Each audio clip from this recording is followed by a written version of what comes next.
오늘은 교과서 132쪽 상호 유도에 대해서 내용이 많지 않으니까 간단하게 촬영하도록 하겠습니다. 우선 교과서에 나와 있는 그림들을 한 곳에 이렇게 모아봤습니다. 이 그림들이 이야기하고자 하는 물리적 법칙이 다 동일한데요.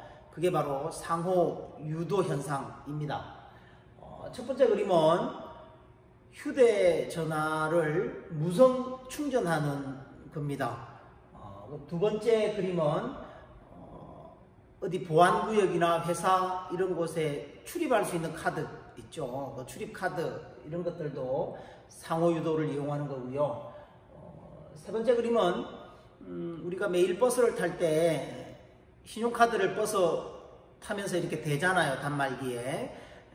그때 여러분들 신용카드에 있는 정보가 버스 회사로 이렇게 무선으로 전달이 됩니다. 어느 역에서 몇 시에 어떤 버스를 탔는지, 그리고 어디에서 내렸는지까지 정확하게 이렇게 정보가 회사에 제공되는데요. 이것도 상호 유도를 이용하는 겁니다. 그리고 네 번째 그림은 요즘 이제 새롭게 등장하고 있는 건데요. 대형 버스 같은 게 전기차가 많이 나오고 있습니다. 근데 그 전기차를 충전하는데 시간이 많이 걸리니까 밤에 주차장에 주차하고 있을 때 그런 시간을 이용해서 충전을 하는 그런 시스템인데요. 물론 뭐 운행 중에도 충전을 할 수 있습니다. 운행 중에도 그런 장치가 바닥에 있다면 충전할 수 있고요. 정차 중에도 충전할 수 있는 그런 충전 시스템인데 그런 것들도 다 상호 유도를 이용하는 겁니다. 교과서에 어렵지 않게 설명이 되어 있으니까 선생님 강의를 듣고 교과서를 한번 읽어보면 충분히 이해할 수 있을 거라고 생각을 합니다. 이런 네 가지 그림에서 살펴봤듯이 앞으로의 세상은 무선 충전의 세상이 될 것 같아요. 전기를 보내는데 그동안에는 전선을 통해서 보냈지만 앞으로는 전선이 없이 전기 에너지를 보낸다는 거죠. 지금 현재 휴대폰이나 이런 출입 카드나 그다음에 신용카드 정보나 이런 것들은 거리가 매우 가까울 때만 전기적 에너지를 주고받을 수 있습니다. 그러나 앞으로 그게 1m, 10m 100m, 200m 혹은 수백 킬로미터까지 이렇게 멀어진다면 세상이 크게 변할 거라고 생각을 하고요. 우리 책에도 이 그림도 있는데 여기서 무선 전기를 무선으로 보낼 수 있는 송신장치가 있으면 청소기나 컴퓨터나 휴대폰이나 TV나 전등이나 바깥에 있는 자동차나 모두가 무선으로 전기 에너지를 받아서 충전을 할 수 있는 혹은 가동할 수 있는 작동될 수 있는 그런 환경이 가까운 미래에 올 거라고 생각을 합니다. 그럼 상호 유도가 뭔지 좀 내용을 한번 살펴보도록 할게요. 교과서 133쪽에 상호 유도와 상호 인덕턴스에 대해서 나와 있는데요. 그림을 통해서 상호 유도를 한번 설명해 보도록 하겠습니다. 우선 이렇게 노란색 부분에 철심이 들어 있습니다. 철심이 없어도 실험이 되지 않는 건 아니지만 철심이 있으면 실험의 효과가 훨씬 더 크기 때문에 철심이 있습니다. 철심이 없으면 여기서 만들어지는 자기장이 2차 코일이라고 하는 이 오른쪽에 있는 코일까지 많이 전달되지 않기 때문에 자기장을 더 많이 전달시키기 위해서 철심을 사용하는 거고요. 철심의 왼쪽에 1차 코일이라고 불리는 코일이 있는데 감원 횟수가 N1입니다. N1. 100번, 200번 이런 거겠죠. N1번 감았고요. 2차 코일은 N2번 이렇게 감았습니다. 그리고 2차 코일에는 검유계가 연결되어 있고요. 1차 코일에는 저항, 건전지, 스위치가 이렇게 연결되어 있습니다.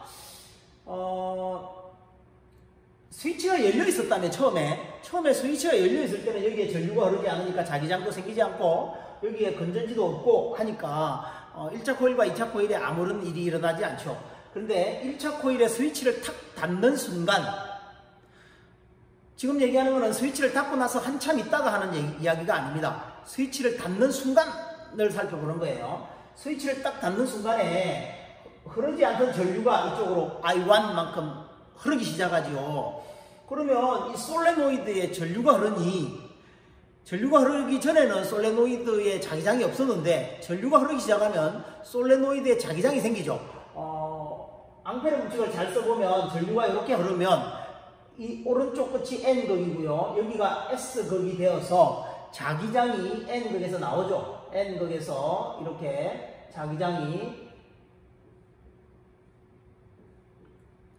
흘러나오는 이런 자기장이 만들어지겠죠. 선생님이 이 오른쪽 끝에만 그려보았습니다. 근데 일부의 자기장은 철심이 있음에도 불구하고 밖으로 이렇게 나가는 아이들이 있겠죠.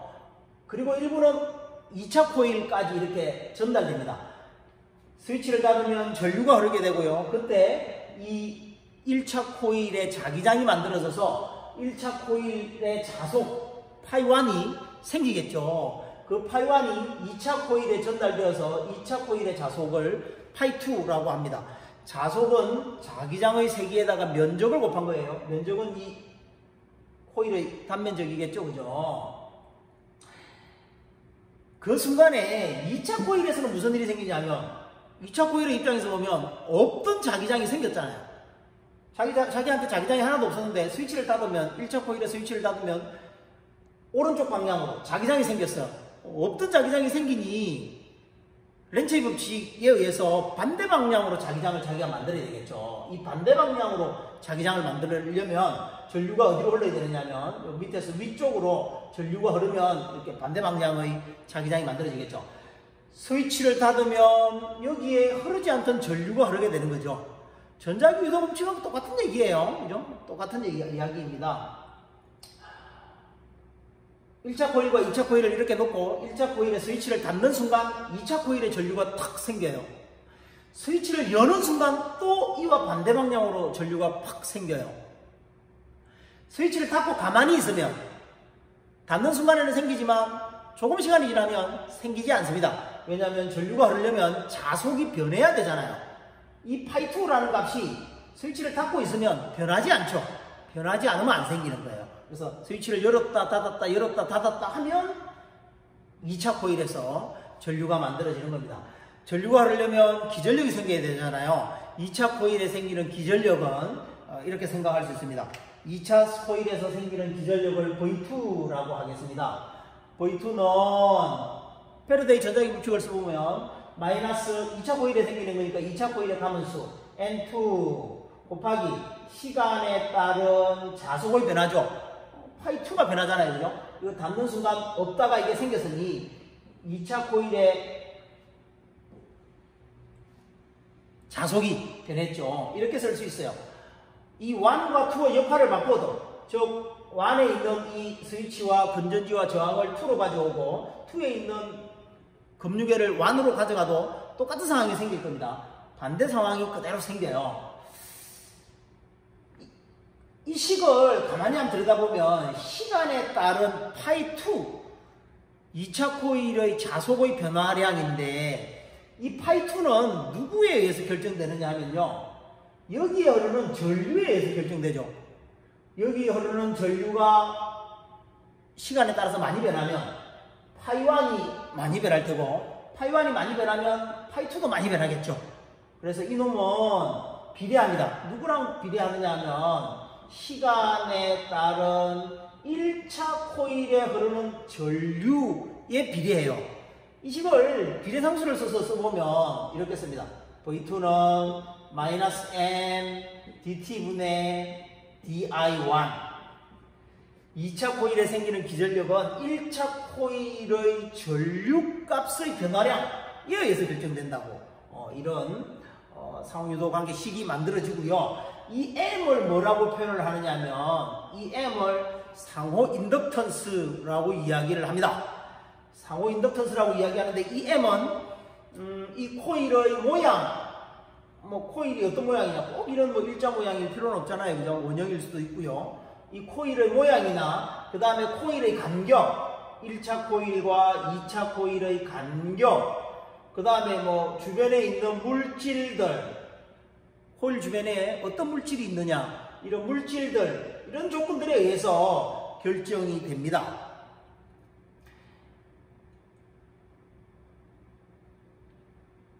M의 단위는 상호 인덕턴스의 단위는 H라고 쓰면서요 헨리라고 읽는데요. 1헨리라는 것은 도대체 뭘 얘기하는 거냐면 이 값이 1이라는 얘기는 이런 뜻이죠. 이 값이 1이 되려면 1초에 1A가 변할 때 1V가 생기면 1이죠. 1헨리죠. 1헨리라는 것은 어떤 코일이 있는데 이런 코일이 있는데 이 코일에 1초에 1A를 변화시켰을 때 여기다가 스위치를 닫아서 1초에 1A를 변화시켰을 때 여기서 만들어지는 전압이 1V일 때 그런 코일을 1헨리짜리 코일이라고 이야기를 하는 거죠. 교과서에 있는 예제 문제인데요. 그림만 선생님이 올려놨는데 문제를 설명해 주겠습니다. 1차 코일과 2차 코일이 이렇게 감겨 있고요. 2차 코일에는 저항이 연결되어 있고 1차 코일에는 저항에다가 이렇게 화살표 표시되어 있는 게 가변 저항입니다. 가변 저항은 저항값을 변화시킬 수 있는 거예요. 크게도 할 수 있고 작게도 할 수 있고 저항값을 변화시키면 여기 흘러가는 전류값이 달라지겠죠. 전류값을 변화시키기 위해서 가변 저항을 연결해 놓은 겁니다. 건전지를 이렇게 연결해서 1차 코일과 2차 코일을 이렇게 만들어 놓았고요. 1차 코일과 2차 코일의 상호 인덕턴스는 0.3 헨리라고 문제에서 줬습니다. 그리고 이 가변 저항을 변화시켜서 얼마 동안에 변화시켰냐면 0.1초 동안 0.1A에서 0.3A로 이렇게 전류를 변화시켰어요. 저항을 어떻게 한 걸까요? 크게 했을까요? 작게 했을까요?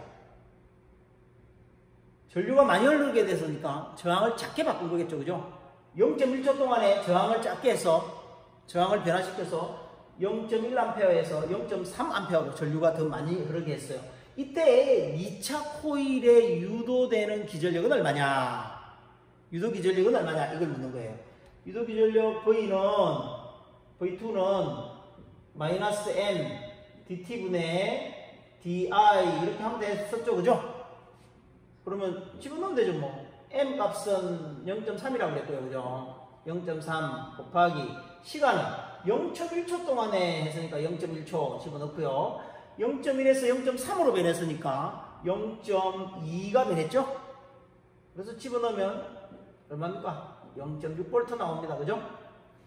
이 마이너스는 왜 사라졌느냐? 도대체 마이너스는 뭐냐? 라고 묻는 학생들이 있는데 마이너스는 렌츠의 법칙을 이야기하는 겁니다.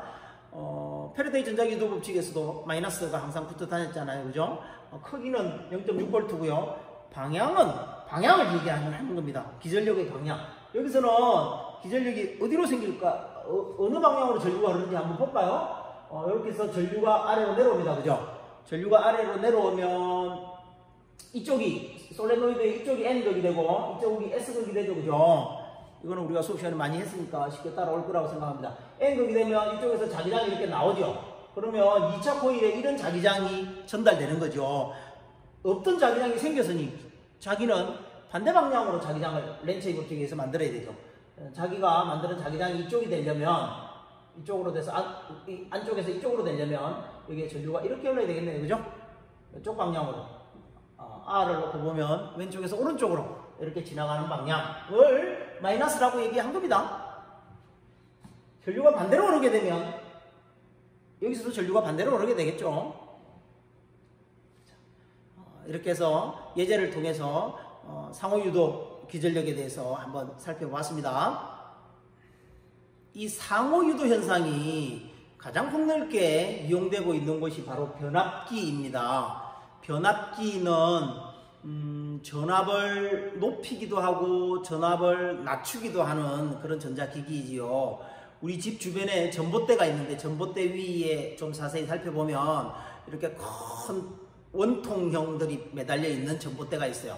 그런 전봇대가 그 원통형이 변압기입니다. 그리고 가장 가까이는 여러분들 휴대전화 충전기를 콘센트에 꽂잖아요. 그 꽂는 부분 거기에 변압기가 들어 있습니다. 왜냐하면 우리 휴대전화는 보통 3.75V 정도 사용하거든요. 그런데 우리 집에 콘센트에서 오는 거는 220V잖아요.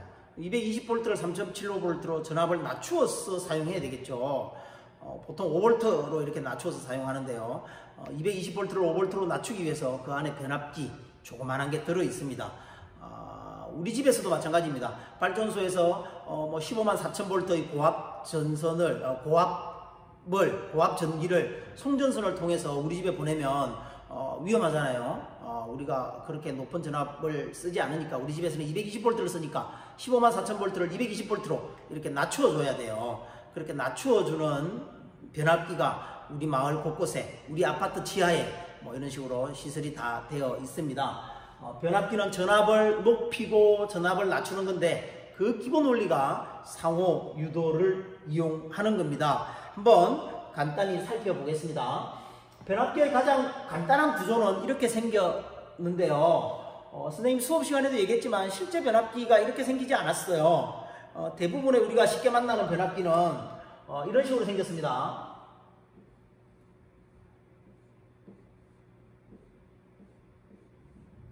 이렇게 삼지창 모양으로 생기고요. 여기에 코일을 이렇게 감아둡니다. 1차 코일을 감고요.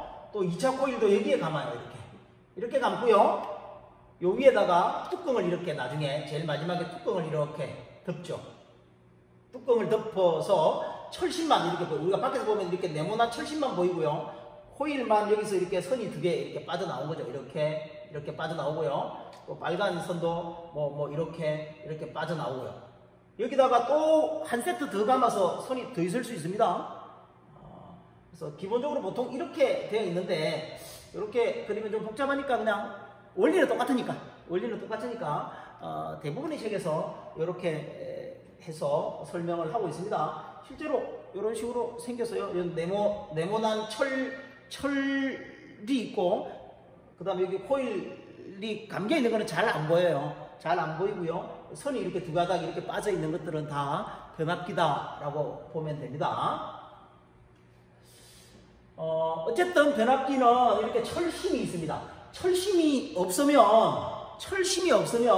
여기서 자기장이 이쪽이나 이쪽으로 생길 텐데 그 자기장이 이쪽으로 전달이 안 되고 별로 전달이 안 되겠죠. 조금만 전달되겠죠. 많은 부분은 이렇게 딴 데로 가버리겠죠. 그러나 철심이 있으면 자기장이 다른 곳으로 가지 못하고요. 자기장이 예를 들면 이렇게 생겼다면 그 자기장이 그대로 이렇게 전달되는 겁니다. 다른 곳으로 빠져나가지 못해요. 반대방향으로 생기면 반대방향으로 철심을 따라서 자기장이 이렇게 다닙니다. 그래서 이렇게 철심을 집어넣는 거고요. 철심의 한쪽에 N1번 1차 코일을 감았습니다. 감은 횟수가 N1번. 여기에 감은 횟수가 N2번이에요. 그림을 보니까 N2가 더 많이 감았네요. 좀 이따가 결론적으로 나오겠지만 더 많이 감으면 이쪽에 전압을 집어넣으면 예를 들면 100V를 집어넣으면 여기는 100V보다 더 높게 나옵니다. 전압을 더 높게 나오게 하려면 2차 코일에다가 더 많이 감겨있는 변압기를 사용하면 돼요. 반대로 전압을 낮추려면 1차 코일보다 2차 코일 감원수가 더 적은 변압기를 사용하면 되겠죠. 왜 그렇게 되는지를 한번 살펴보면 자, 여기에 전류가 흐르기 시작하면 안 흐르다가 흐르면 갑자기 흐른다 그러면 여기에 예를 들면 이쪽으로 자속이 변하는 거죠. 파이 1이라고 합시다. 자속이 이렇게 변하는 거죠. 여기는 교류를 걸었는데 굳이 그렇지 않다고 생각해도 돼요. 어떤 원인에 있었는지 모르겠지만 여기에 이 코일에 전류가 갑자기 흐르기 시작하면 자속이 생겼다고 해봅시다. 자속이 생기면 이 자속이 시간에 따라서 변했잖아요. 시간에 따라서 자속 1이 변한 것은 이 V1하고 여기에 생기는 기전력하고는 이런 관계가 있죠. 패러데이 전자기도 법칙에 의하면 마이너스 N1 DT분의 D파이1 이런 관계가 성립돼요. 이 파이1이 여기도 그대로 전달됩니다. 여기도 그대로 전달되어서 이렇게 전달되었겠죠. 이렇게 전달됐다고 하면 여기도 파이1이에요. 우리 책에서는 파이2라고 하고 나중에 파이1과 파이2가 같다라고 정의했는데 여기도 똑같이 파이1입니다. 그죠? 파이1이라고 그냥 선생님도 해볼게요. 그러면 이 코일, 2차 코일에서는 자속이 없었는데 자속이 갑자기 생겼잖아요. 자속이 갑자기 생기면 유도기전력을 만들어야 된다니까요. 그 유도기전력이 2입니다. 2. V2는 마이너스 N2, 함원수 N2죠. N2의 시간에 따른 자속의 변화량. 이겠죠. 이 V1과 여기도 파이1 파이1이라고 하면 우리 책에서는 요걸 파이2라고 했습니다. 그리고 1과 2가 같다라고 해서 전개를 하고 있는데 선생님이 그냥 한꺼번에 파이1이라고 하겠습니다. 이 식을 한번 정리해보면 V1은 마이너스 N1 곱하기 DT분의 D파이1, V2는 마이너스 N2 곱하기 DT분의 D파이1이니까 DT분의 D파이1이 다 똑같잖아요. 그러면 이렇게 쓸 수 있죠. V1 나누기 V2 쓰면 어떻게 되나요? V1분의 V2. 이 전체를 가지고 오른쪽에 있는 걸 나누는 거예요. 다 나누면 시간에 따른 이거는 다 없어져 버리죠. 그죠? 이거는 없어지니까 뭐만 남아요? 이렇게 남죠? N1분의 N2 이런 식이 남죠. 그래서 이 의미하는 바가 뭐냐면 가문수를 더 많이 담으면 보세요. 좌항하고 우항을 비교해보면 우항에서 N1보다 N2가 커요. 분자가 크면 왼쪽도 분자가 커야 되겠죠. 그죠? V2가 큰 거예요. N1이 크면 V1이 커야 되고요. 즉 두 개의 가문수를 비교해서 더 많이 담긴 쪽에서 전압이 더 높다는 거예요. 이런 얘기죠. 여기에다가 교류를 걸었습니다. 교류. 100V짜리 교류를 걸었어요. 여기는 10번이 감겨 있었고요. 여기는 100번이 감겨 있었다면 어떻게 된다는 거예요? 가문수가 몇 배이니? 10배이니 전압이 어떻게 된다고요? 10배가 되어서 나온다고요. 100V가 1000V가 되어서 나온다고요. 가문수와 전압은 비례하는 이런 식을 패러데이 전자기 유도 법칙에서 쉽게 유도해낼 수 있습니다. 또 하나 살펴보면 이 변압기에서 이 자속이 딴 데로 빠져나가지 않고 그대로 100% 다 정확하게 여기서 일로 전달이 되고 이 중간에 에너지 손실이 없다면 여기서 공급해주는 전기와 그 다음에 2차 코일에서 그걸 전달받은 전기의 에너지의 양이 똑같아야 되겠죠.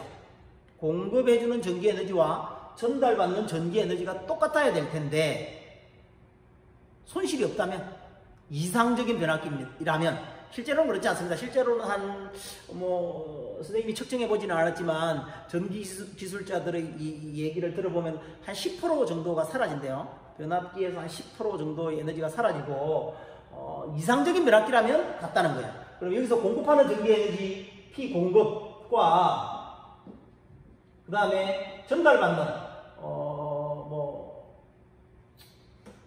1차라고 하면 되겠다. 그죠? P1, P2 1차에서 공급해주는 전기 에너지와 2차에서 전달받은 전기 에너지가 같아야 됩니다.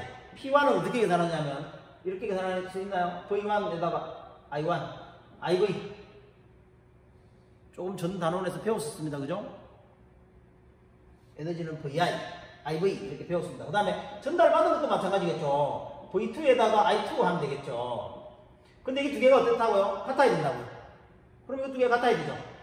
같아야 되니까 식을 쓰면 V1, I1는 V2, I2 이렇게 쓸 수 있습니다. 그러면 이걸 식을 좀 바꾸면 V1분의 V2 이렇게 바꾸면 어떻게 쓸 수 있나요? I2분의 I1 이렇게 바뀌죠? 이렇게 양 크로스 하면 똑같아져야 되니까 그죠?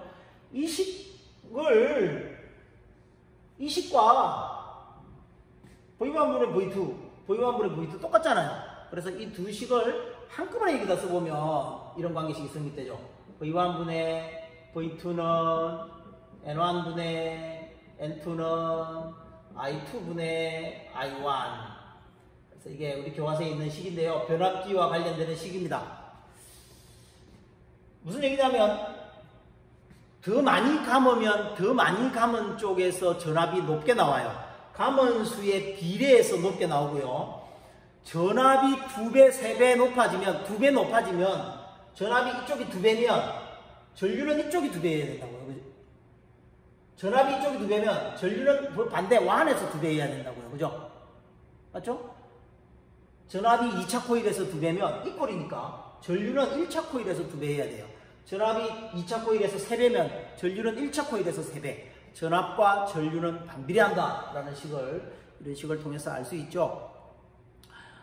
EBS에 있는 문제를 가지고 이 변압기 문제 간단하게 하나 풀어보도록 하겠습니다. EBS 144쪽에 11번 문제가 변압기 관련 문제인데요. 한번 살펴보도록 하겠습니다. 그림은 변압기의 전압이 일정한 교류 전원 스위치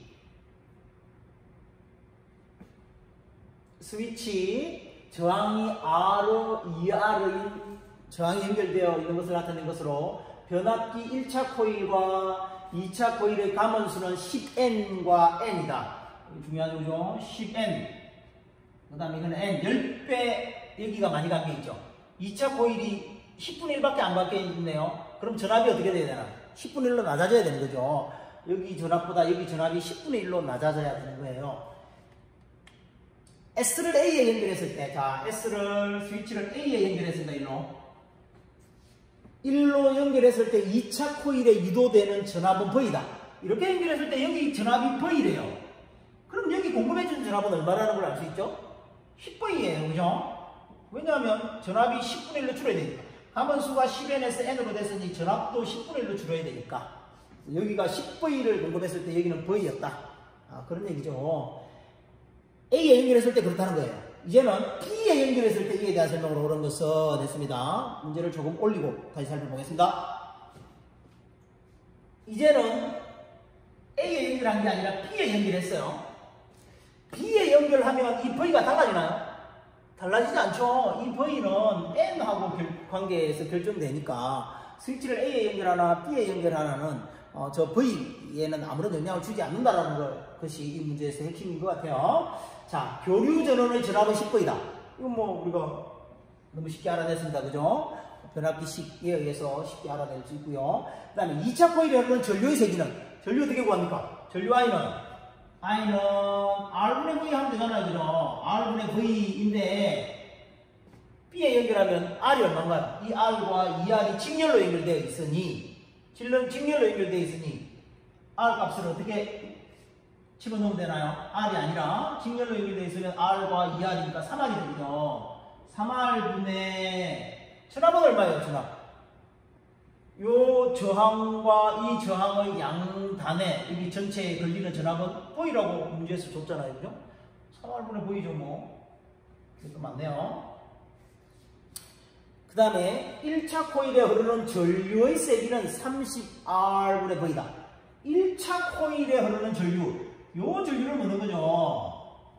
이 전류는 계산하는 방법이 이렇습니다. 이 변압기는 에너지 손실을 무시한다 그랬으니까 여기서 공급하는 에너지와 여기서 전달받은 에너지가 똑같아요. 공급하는 에너지 P1과 전달받은 에너지 P2가 똑같아요. 그죠? 그러면 P1은 어떻게 쓴다 그랬어요? P1은 IV 하면 된다 그랬죠? I가 이 I 우리가 지금 구할 거예요. 그죠? V는 얼마예요? 10V는 10V고요. P2는 IV 해도 되는데 이게 I가 얼마인지 모르죠? 여기서 총 전달받은 게 얼마인지 IV 해서는 알 수 없고 뭘 알 수 있느냐면 IV 해도 되네요. 그죠? IV. P2는 IV 해도 되고요. R분의 뭐 V제곱 해도 되고요. IV 해봅시다. IV. 흐르는 전류가 얼마인가요? 2차 코일에 흐르는 전류가 I가 3R분의 V에 곱하기 V잖아요. IV 하면 되죠. 뭐. 그러면 이 두 개가 같아야 됩니다. 같아야 되면 P1과 P2가 같아야 되면 I 곱하기 10V는 3R분의 V제곱입니다. 그죠? 그럼 어떻게 돼요? I는 V 하나 없애고요. 내려가면 30R이 되고요. 30R분의 V가 맞네요. 그죠? IV 써도 되고 I제곱 R 써도 되고 R분의 V제곱 쓰고 아무나 써도 돼요. 근데 뭐 R분의 V제곱 써도 됩니다. R은 3옴이고 V는 V니까. 그죠? R은 3R이고 V는 V 이렇게 써서 R분의 V제곱 3R분의 V제곱 이렇게 써서 계산해도 결과는 똑같을 거라고 생각합니다. 답은 5번입니다. 변압기와 관련된 공식을 알아야 됩니다. N1분의 N2는 V1분의 V2는 I2분의 I1 1, 2를 전부 다 분자 분모 서로 바꿔도 돼요. 그죠? 1분의 2 하지 않고 2분의 1 이렇게 다 바꿔도 식은 그대로 성립되는 거죠. 문제를 하나 풀어보면서 상호유도와 관련되는 정확한 개념을 이해했으면 좋겠습니다. 오늘 강의는 여기서 촬영을 마치도록 하겠습니다. 고맙습니다.